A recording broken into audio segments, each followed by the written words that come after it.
இமாம் ஸஹபி ரஹிமஹுல்லாஹ் அவர்கள் ஒரு புத்தகத்தை எழுதியிருக்கிறார்கள். அல் கபாயிர் என்று சொல்லப்படக்கூடிய புத்தகம். பெரும் பாவங்களை பற்றி அதிலே தொகுத்திருக்கிறார்கள். கண்ணியமானவர்களே, இந்த 70 விதமான பாவங்களையும் இந்த 850 கோடி இந்த 180 கோடி மக்களும் ஒவ்வொரு நிமிடமும் ஒவ்வொரு செகண்டும் ஏதோ ஒரு கட்டத்தில் நாம் செய்து கொண்டுதான் இருக்கிறோம். கண்ணியமானவர்களே, அந்த பாவங்களில் மிக முக்கியமான எங்களுக்குள்ளால் ஊடுருவி இருக்கக்கூடிய மிக பயங்கரமான முசீபத்துகளை, மிக முக்கியமான அழிவுகளை ஏற்படுத்தக்கூடிய, அல்லாஹுவை கோபப்படுத்தக்கூடிய, அல்லாஹுடைய தண்டனையை இந்த உலகத்துக்கு சீக்கிரமாக அவசரமாக இறக்கக்கூடிய மிக பயங்கரமான பாவமாக இமாம் ஸஹபி ரஹிமஹுல்லாஹ் அவர்கள் 52வது பாவமாக விபச்சாரத்தை பதிவு செய்திருக்கிறார்கள்.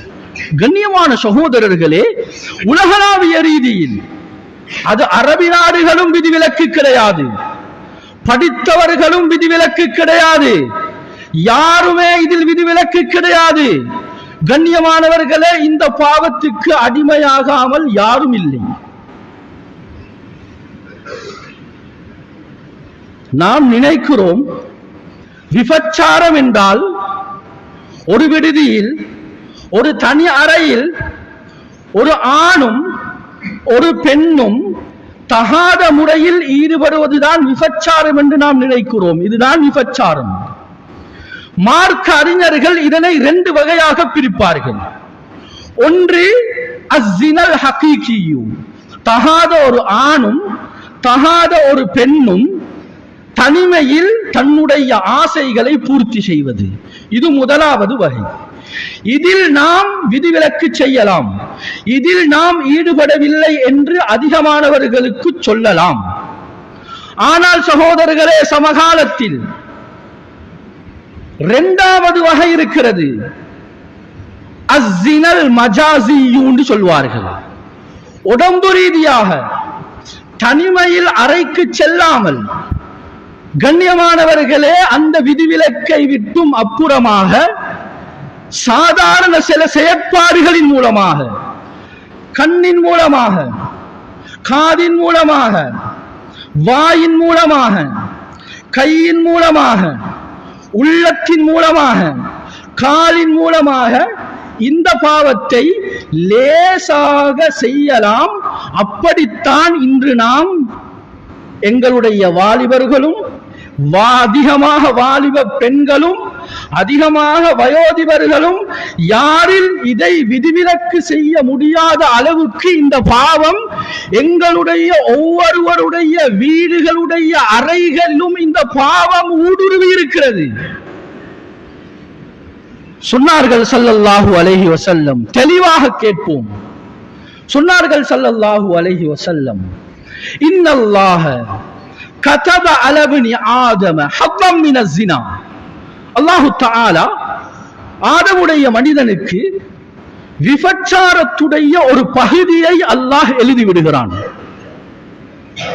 2வது வகை சொன்னார்கள் அதிலே ஸல்லல்லாஹு அலைஹி வஸல்லம், ஸினல் ஐனைன். சொன்னார்கள் 2 கண்களும் விபச்சாரம் செய்கிறது. ஸினாஹுமா அன்-நதுர். அந்த 2 கண்களும் செய்யக்கூடிய விபச்சாரம் எது தெரியுமா? இலா மா ஹர்ரமஹுல்லாஹ், அல்லாஹ் ஹராமாக்கிய ஒரு விடயத்தை பார்ப்பது. கண்ணியமான சகோதரர்களே, அன்பானவர்களே, அல் முவாசலாத் அல் ஹதீசியா, தற்கால இந்த தொலைத்தொடர்பு சாதனங்களின் மூலமாக நாம் பாவிக்கக்கூடிய இந்த ஆண்ட்ராய்டு மொபைல் போன் மூலமாக இந்த பாவத்தை சல்லி செலவழிக்காமல் எங்களுடைய வீடுகளில் எங்களுடைய அறைகளில் இருந்து கொண்டு இந்த பாவத்தை லேசாக செய்யலாம்.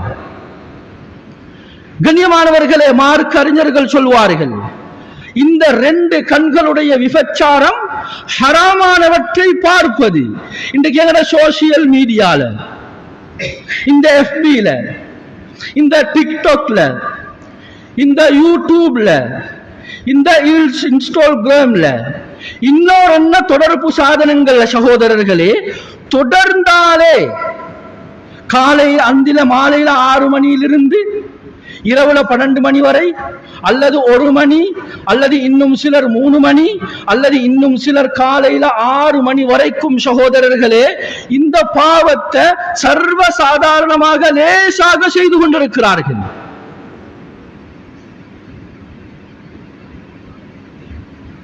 உலகம் அப்படி மாற்றப்பட்டிருக்கிறது. இதில் எங்களோட வாலிபர்கள், குறிப்பாக எங்களுடைய பெண் குழந்தைகள் சகோதரர்களே இதில் அதிகமாக மாற்றுண்டிருக்கிறார்கள். இரண்டாவது சொன்னார்கள் ஸல்லல்லாஹு அலைஹி வஸல்லம், அல் ஐனானி அல் உதுனானி தஸ்னியான், 2 காதுகளும் விபச்சாரம் செய்கிறது. ஜிமாஹுமா அல் இஸ்திமா, அந்த காது செய்யக்கூடிய விபச்சாரம் என்ன தெரியுமா? அல்லாஹ் ஹராமாக்கியவற்ற இச்சையை தூண்டக்கூடிய குரல்களை, இச்சையை தூண்டக்கூடிய பாடல்களை, இச்சையை தூண்டக்கூடிய படங்களை பார்க்கிறது கேட்கிறது. கண்ணியமானவர்களே, காது செய்யக்கூடிய விபச்சாரம். இன்றைக்கு உலகத்தில் சகோதரர்களை யாரையும் இதிலிருந்து விதிவிலக்கு செய்ய முடியாது. இந்த பாவத்துக்கு நாம் அனைவரும் மாற்றுண்டிருக்கிறோம்.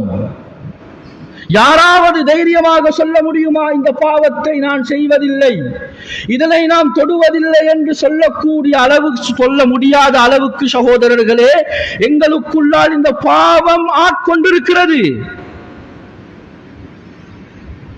மூன்றாவது சொன்னார்கள் அல் யதானி தஸ்னியான், ஒரு மனிதனுடைய 2 கைகளும் விபச்சாரம் செய்கிறது. ஜினாஹுமா, அந்த 2 கைகளுடைய விபச்சாரம் எது தெரியுமா? அல் பத்ஷ், டச் பண்ணுவது என்ற கருத்து சொன்னார்கள் ஸல்லல்லாஹு அலைஹி வஸல்லம். சமகால சில அறிஞர்கள் விளக்கம் எழுதுகின்றார்கள். ஒரு இணைய தளத்தில், ஒரு வாட்ஸ்அப்ல ஒரு அந்நிய பெண் என்னோடு தொடர்பு கொள்கிறாள். அவளை பார்க்கவும் முடியாது, அவளோடு பேசவும் முடியாது. இப்படி இருக்கும் பொழுது நான் தெரிந்து கொண்டே அந்த மெசேஜுக்கு நான் மறுப்பு, அதாவது ரிப்ளை பண்ணுகிறேன் என்றால் சொல்கின்றார்கள், என்னுடைய கை செய்யக்கூடிய விபச்சாரம் அல் பத் டச் என்ற கருத்தை எழுதுகின்றார்கள். கண்ணியமானவர்களே, இப்படி பார்த்தால் வாலிபர்களுடைய நிலைமை, எங்களுடைய வாலிப பெண்களுடைய நிலைமை சகோதரர்களே, சமகாலத்தில் எங்களுடைய வீடுகளுக்குள்ளால எவ்வளவோ பயங்கரமான இப்படியான விபச்சாரங்கள் நடந்து கொண்டிருக்கிறது.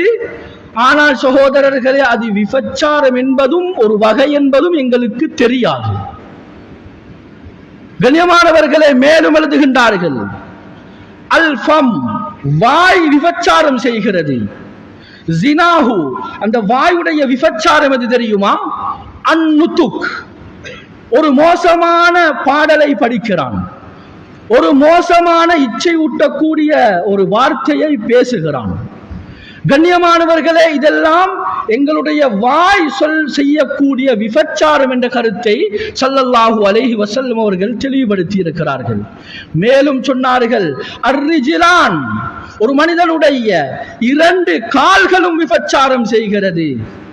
ஜினாஹுமா, அந்த கால்களுடைய விபச்சாரம் எது தெரியுமா? இலாமா ஹர்ரமஹுல்லாஹ், அல்லாஹ் ஹராமாக்கிய ஒரு விடயத்துக்கு நாம் செல்கிறோம், ஒரு மானக்கேடான செயற்பாடுக்கு செல்கிறோம். ஒரு பெண் தொடர்பு கொண்டு இந்த இடத்துக்கு வர சொல்லி சொல்கிறாள், அல்லது ஒரு ஹராமான ஒரு படத்தை பார்ப்பதற்காக வேண்டி செல்கிறோம். கண்ணியமானவர்களே, ஒரு மானக்கேடான செயற்பாடுக்கு செல்கிறோம், ஒரு மியூசிக்கல் ஷோ கச்சேரிக்கு செல்கிறோம்.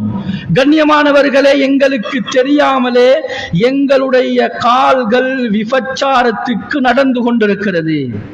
கண்ணியமான சகோதரர்களே, இதை சொல்லி போட்டு கடைசியாக சொன்னார்கள், ஃபல் கல்பு, உள்ளம், யஷ்தஹி, ஒரு மனிதனுடைய உடம்புல இந்த எல்லா செயற்பாடுகளும் நடந்தா உள்ளம் அதனை ஆசை வைக்கும்.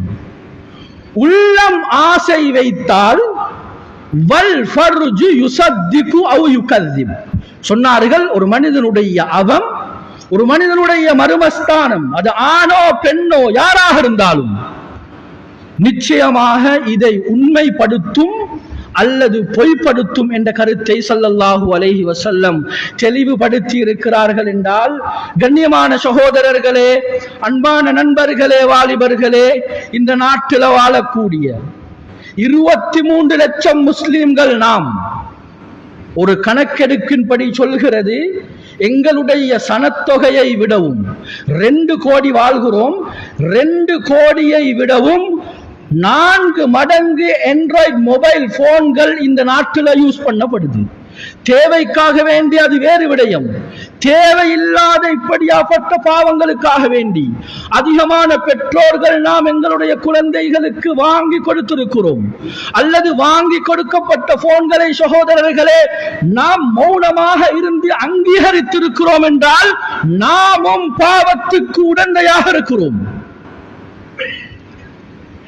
இந்த 2 வகையும் சகோதரர்களே அதிகரிக்கும் பொழுது நாட்டில விடிவு காலத்தை எதிர்பார்க்கிறது, அல்லாஹ்வுடைய ரஹ்மத்தை இரக்கத்தை எதிர்பார்க்கிறது. சகோதரர்களே, ஒரு முஹாலான காரியம், ஒரு நடக்க முடியாத காரியம், ஒரு பொழுதும் நடக்கவே நடக்காது. ஹிஸ்டரியில வரலாறுல எங்கேயுமே நடந்ததாக ஒரு வரலாறு சிறிய குறிப்பை யாருக்கும் காட்டவும் முடியாது. கண்ணியமானவர்களே, இது நடந்தால் என்ன நடக்கும்? முதலாவது நாம் யோசிப்போம்,